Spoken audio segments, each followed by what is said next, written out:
We are on the record in the presence of the jury, State of Idaho versus Mark Jason Bent, CR 10-22-8186. Jury has been brought in. Mr. Neal, do you waive roll call of the jury? Yes, sir. Mr. Stavinsky, do you waive roll call of the jury? Yes, sir. All right. Ladies and gentlemen, good morning. Thank you for your patience this morning. As I indicated yesterday, I try and start on time, and most of the time it doesn't happen because it's my fault. We were having technical difficulties in the courtroom this morning, so I apologize for the delay. Won't take up any more of your time. Where we left off yesterday, I gave you some preliminary jury instructions. We're going to start with the opening statement for the state. After the state has finished their opening statement, the defense may choose to give an opening statement now or may choose to wait until the state is done with their presentation of evidence. But right now we'll proceed with the state. Mr. Hatterley, are you giving that opening? Yes, Your Honor. All right, you may proceed. Thank you.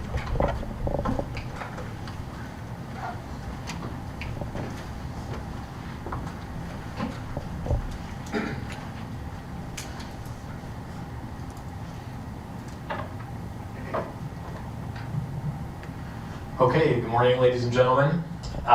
The reason we're here today is the case State of Idaho versus Mark Bent. The defendant, Mark Bent, was frustrated, resentful, and bitter. You'll see evidence in this case that will present to you that his life was not going the way that he wanted. He's in his mid-40s. He was not able to really keep a job very well. He was trying to get involved with some friends that wasn't really working out, kind of pushing him out. He was becoming increasingly frustrated, resentful, bitter. You get the sense that he wanted to make a mark, do something that would be meaningful, and it just wasn't happening. And so as he became increasingly angry, the evidence will show that finally he decided to do something, and what he did was he killed a man. He killed the man at 10:30 at night. It was about 2 years ago, September 2022. Happened in a neighborhood here in Idaho Falls, just about 2 miles from where we're at right now. There's a street called Clairview Lane, and that's where he did it. The man he killed was a 23-year-old man, almost a kid, you might say, a young man, 23-year-old Nikolas Bird. Nikolas Bird was already living on his own, lived in an apartment. He was a concrete worker. He loved cars. He was into cars. He was part of a car club. I'll tell you more about that in a minute. He had a girlfriend, and he had parents who loved him. Obviously, this was devastating for everyone that he knew. Mark Bent, the defendant, shot him with a 9mm handgun 17 times. Or at least they found 17 bullet casings surrounding the body of Nick Bird. After he shot him, again it was 10:30 at night, after Mark Bent shot this young man, Mark Bent walked back to his pickup truck, turned around, and left the scene. There was a neighbor, and you'll hear from this neighbor, there was a neighbor across the street from the shooting. He heard the shots, and he looked right out his window, and what did he see? You'll hear from him today. He looked out and he saw Nick Bird lying there in the street. He saw Mark Bent, the defendant, go back to his truck and drive off.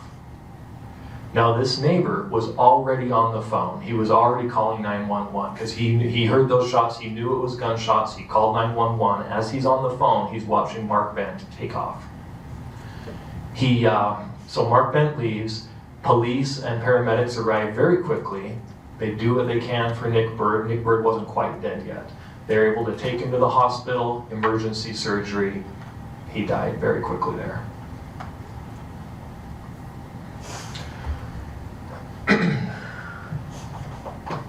Mark Bent drove off And then he did several things that I'm going to tell you about. He drove off, and within just a few minutes, he sends a message, a Facebook message, to his parents, to his own parents. This was just 3 or 4 minutes after the shooting. He sends a message to his parents, and in the message to his parents, he writes this: "I am really sorry to tell you this, but I have just committed murder." That's the message he sends to his mom and dad. "I'm really sorry to tell you this, but I have just committed murder." He adds, "I tried to talk myself out of it." That's the message he wrote to his parents. "I tried to talk myself out of it." Well, apparently he was not able to talk himself out of it because he pulled the trigger 17 times. What else does he do right after? Well, he sends the Facebook message to his parents. Right at that time, shortly after, he calls his father. You're going to hear from his father later today. He calls his father and tells his father that he just shot someone. His father encourages him to turn himself in.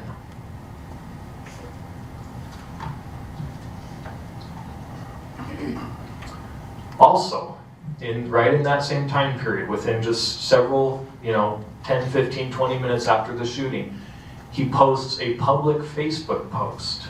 Mark Bent posts a public Facebook post that quite a few friends were able to see.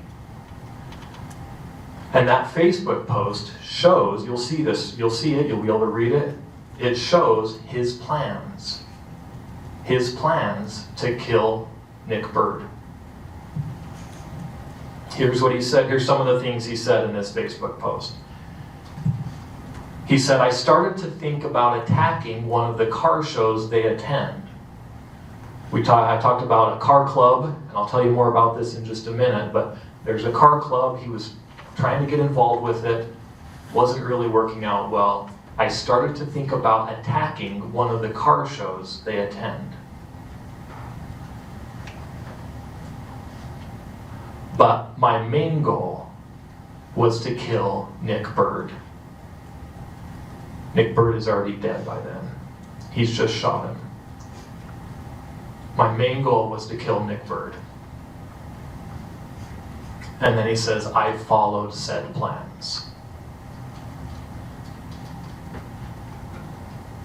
And again, you'll see this message. He finishes his Facebook post by saying, "Let this be a lesson. Let this be a lesson." And you'll see the whole Facebook post is quite long, but these are some of the parts that I pulled out of it. At the end, he says, "Let this be a lesson." He thought about attacking one of the car shows. His main goal was to kill Nick Bird. He followed said plans. Let this be a lesson. Then, he's already talked to his dad. His dad has encouraged him to turn himself in, and he does go ahead and turn himself in. So Mark Ben, the defendant, called 911 on himself. He did this about 30 minutes after the shooting. He's now in the parking lot of Albertsons. There's an Albertsons on 17th Street in Idaho Falls, if you're familiar with that. He goes there, he parks there, he calls 911 on himself. So the dispatcher answers the phone, and she says, "What's your emergency?" He says, I need to turn myself in. And so the dispatcher starts asking questions.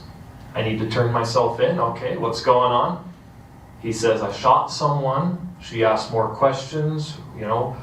Where are you right now? Who are you? What's your name? Who's the guy that you shot? Where's the gun? And he answers those questions. "His name is Nikolas Bird," he said. "His name is Nikolas Bird." He tells the dispatcher that he's going to be outside of his truck with his hands up, waiting for the police to come get him. The dispatcher, and you'll hear from the dispatcher, and you'll also hear this 911 phone call. So he tells the dispatcher, "I'll be outside the truck with my hands up." The dispatcher has a different recommendation. She says, "How about lay down on the asphalt?" on your tummy, face down, and wait for the police to come. So he does. He's on that 911 phone call. That's about when you'll hear the sirens as the police arrive, and that's the end of the call. And then we'll show you the video as the police arrive with their dash cam and so on. And you'll see them arrest Mark Bent. You'll see him handcuff him, and they take him away. So that's what happened. Now, what about this car club? Nick Bird, the defendant, 23-year-old Nick Bird, with some of his other friends, all in their 20s, formed a car club. It's an online club, meaning it's Facebook, and they're able to, chat and share messages about car accessories and, different ways to make their cars more powerful. They also meet in person from time to time with their cars, check out their cars and that sort of thing. So Nick Bird was one of the founding members of this club, and you'll hear about this. There's a couple others that in their 20s, they're just some friends who got together. Mark Bent somehow learns about the club and wants to join. They let him in the Facebook group, and he does some things in person with them. But it's not going very well. He's not quite fitting in. You'll see the evidence that he's feeling like this is maybe not for him. And there starts to be rumors. He's feeling like he's a target of rumors. There's some hurt feelings. And little by little, he pulls himself out of the club, but he never really forgets it.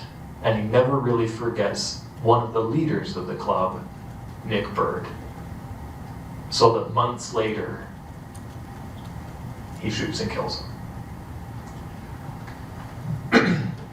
All right, I would like to give you a little timeline of some of the things I just talked about. So this is a little bit of a review. Let's just look at some times.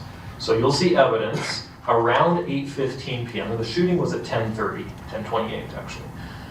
Around 8:15, Mark Bent, this is Saturday, September 3rd, 2022, Mark Bent parks near Nikolas Bird's car and he waits. He parks there and he waits for about 2 hours. He's got guns and magazines on the seat of his car, gun magazines on the seat of his car, waiting. 10:27, we're going to show you a photo. So Nick Bird posted on social media, on Snapchat, if you're familiar with that one.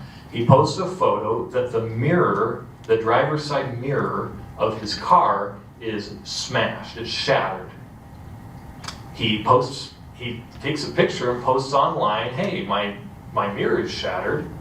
Hope whoever did this, has bad luck or something like that. We'll show you the photo, we'll show you all that. So about 10:27, he's posting that. 1 minute later, he's shot dead. Mark Bent shoots him. All right, and then about 30 minutes later, Mark Bent is arrested. Okay, so he shoots him, 10:28. Around 11 o'clock, you'll see the police arrest him in the parking lot of the Albertsons. And as I said, during those 30 minutes, a series of things happen. So let's just review those things. Mark Bent sends a message to his parents that he murdered someone. Mark Bent posts on Facebook that he followed his plans and killed Nick Bird. Mark Bent calls his dad, tells him he shot someone, and Mark Bent calls 911 on himself. And then, by the way, not long after Mark Bent is arrested, his dad, Mark Bent's dad, calls the police himself. And he tells them, my son just told me that he shot someone. You'll hear from him later. And that's a few minutes after the arrest. So we've got some witnesses, we've got some evidence that we're going to show you. So we've got our witnesses kind of into groups. And so I'll show you what these groups will be. We've got the victim, Nick Bird's dad, is going to be the very first person you'll hear from. It'll be later this morning, in just maybe 30 minutes or so. You're going to hear from Nick Bird's dad. You're going to hear from Nick Bird's girlfriend. The dad is named Todd Bird. The girlfriend was a young lady named Corby Anderson.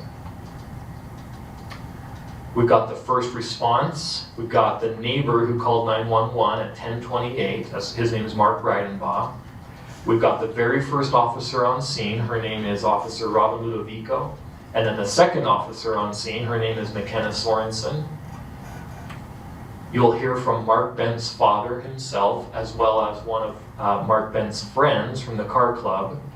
So the father's name is William Bent. He encouraged his son to turn himself in. And then the friend is named Nathan Derby. He saw the Facebook post that Mark Bent had put out to all of his friends, explaining that he followed through with said plans. Okay, and of course in a case like this, there's many police involved. So we're gonna have several police testify to you. Some or all of these police that I'm gonna list here. We've got Trey Overby, Roman Stifler, Chris Williams, David Shaner, the lead detective, Justin Graham. You're gonna hear from all of them. What they did, how they arrived, how they arrested him, all these sorts of things. Then we have a group of scientists, and I'll just list all three of these right now. So these are the scientists in a case like this who do things like testing the ballistics of the gun, and that means being able to recognize, they'll do their scientific test, they can see that this bullet came out of this gun. And they can recognize that this bullet could only have come out of these types of guns. So, for example, a handgun bullet could only have come out of this type of handgun. We've also got, there's DNA testing done, there's fingerprinting, and so these people will talk about those sorts of things. You will see that the shell casings and the bullets that were found on scene, the ballistics expert here will show you that that bullet could only have come out of the gun that was sitting on the seat of Mark Bent's truck. And so we know that was, you'll see the evidence that those bullets came from the gun in his truck. And last of all, we will have the autopsy doctor. Now the autopsy doctor is someone who can help know why did this person die. And bottom line, she's going to tell you that this person, that Nick Bird, died from multiple gunshots. There were 17 shots fired, his body was full of holes. Some of the images and video, just to warn you, are difficult. They're difficult to see, but we will show you some of these things. Dr. Christina DiLoretto, she's a medical examiner from Ada County. She performed the autopsy, and she will also testify that she removed quite a few bullets from his body during that autopsy. So that's the case that we're going to present to you. That will be all of our witnesses. So our hope is that by the time that we're done, you will see this evidence that we presented to you. You will draw the conclusion that Mark Bent shot and killed Nick Bird. You will draw the conclusion that he planned and carried out his plans. And our hope is that by the time we're done, you will reach the conclusion that this was first-degree murder, and you'll find Mark Bent guilty of first-degree murder. Thank you. Is facing a very serious charge, murder first degree. He pled not guilty to that charge. You're here today to listen to the evidence that the state will be presenting. The burden of proof is on the state to prove beyond a reasonable doubt that Mr. Bent committed this crime. The state also has to prove beyond a reasonable doubt that there was no justification for the use of force. I'm asking you to pay close attention to the evidence presented. Not to the arguments, but to the evidence. Take notes, scrutinize everything presented to you, and only after considering all the evidence, make your decision. Thank you.